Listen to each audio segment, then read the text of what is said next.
A Sunday in a life of an OFW family nga permirang gahabhab. So for today's breakfast, naisipan ko nagmuwa ng siopaw. Lechon paksiw siopaw ang gagawin ko at itong lechon is ginawa ko kahapon pa para hindi magahol sa oras at dinivide ko into 3 for lechon paksiw, lechon sisig for our lunch today, and lechon sinigang for our dinner tomorrow. Hindi kami mahilig ko bumili ng siopaw sa labas kasi nga nung bata ako, lagi kong narinig na ang meat nito ay galing sa daga or sa pusa. Hindi ko naman alam kung totoo or hindi yung balita, basta naniwala lang ako sa mga nakakatanda. Pero dahil marunong naman ako gumawa ng siopaw, kaya ito nagluto ako para matikman din ng mga anak ko. Tuwang-tuwa yung asawa ko habang kumakain ng siopaw kasi sobrang sarap talaga. Tapos na rin ako gumawa ng food planning, kaya after maglista ng asawa ko is dumiretso na rin kami agad sa Shingshong para mamili. At may nakita ako na marang dito sa Shingshong at gusto kong itry kasi na-miss ko talaga ang marang.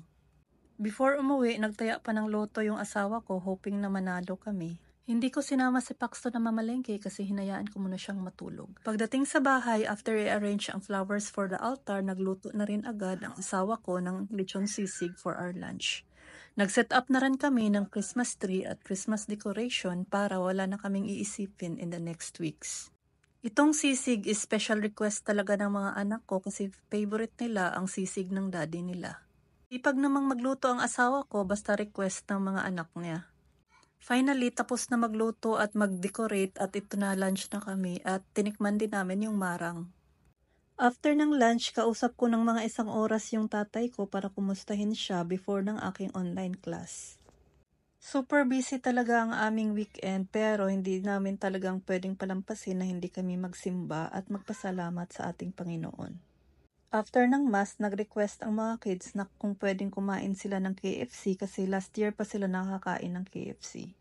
Mas okay din na kumain na sa labas for dinner para rest na lang pagdating sa bahay and be ready for the next week. Every Sunday night, nililista ko dito para guide ni ate. Inayos na rin ni Habi yung mga watch namin na maluluwag. Yun lang, good night.